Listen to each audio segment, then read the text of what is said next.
kali ini kita akan membahas kualitas personal. Oke teman-teman, kita lanjutkan diskusi kita ya. Topik keperawatan jiwa kali ini tentang kualitas personal perawat. Menurut aku ini jadi salah satu faktor utama keberhasilan asuhan keperawatan. Iya Van, karena di keperawatan jiwa hubungan antara perawat dan pasien itu sangat berpengaruh. Kalau kualitas personal perawatnya kurang baik, pasien bisa jadi nggak nyaman. Bener banget, pasien gangguan jiwa biasanya lebih peka secara emosional. Jadi sikap perawat sedikit saja itu bisa berubah, sikap langsung terasa oleh pasien. Nah, makanya kita sebagai perawat juga harus bisa menunjukkan sikap yang ramah, konsisten, dan juga profesional dalam keadaan apapun. Jadi menurut kalian kualitas personal apa aja sih yang paling penting dimiliki seorang perawat jiwa?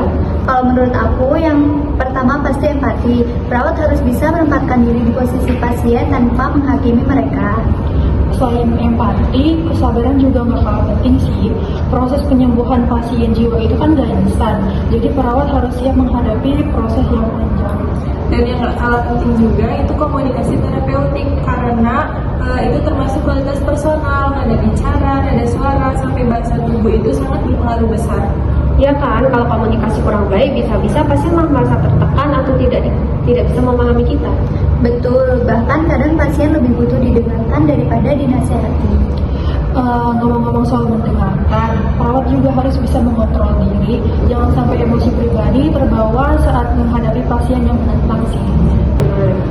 Iya, apalagi ketika pasien sedang marah atau agresif, kita sebagai perawat harus bisa menjaga situasinya tetap tenang dan nggak makin buruk. Jadi pengendalian diri itu bagian penting dan kualitas personal ya. Berarti pengendalian diri itu bagian penting dari kualitas personal ya.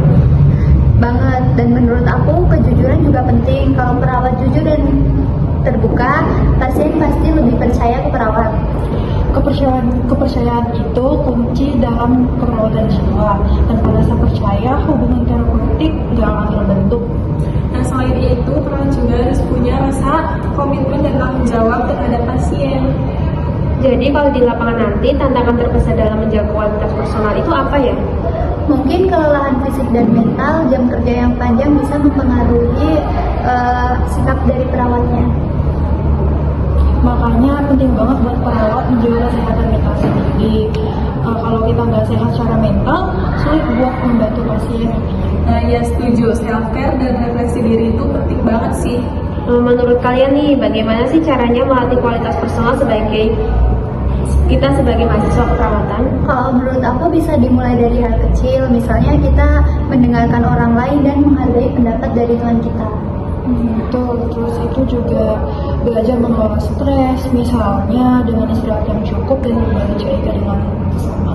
Dan jangan malu untuk melakukan evaluasi diri. Dari situ kita bisa tahu kekurangan dan kita bisa untuk memperbaikinya. Dari diskusi ini bikin aku sadar kalau kualitas personal itu sama pentingnya dengan keterampilan klinis. Ya, ilmu tinggi tapi sikap kurang juga kurang maksimal. Semoga nanti saat praktik keperawatan jiwa kita bisa menerapkan semua kualitas personal yang sudah kita bahas kali ini ya. Amin, biar pasien merasa dihargai, aman, dan didukung selama proses perawatannya. Oke teman-teman, terima kasih ya. Diskusi hari ini benar-benar bermanfaat. Sekian video diskusi dari kelompok kami. Terima kasih sudah menyaksikan, semoga bermanfaat.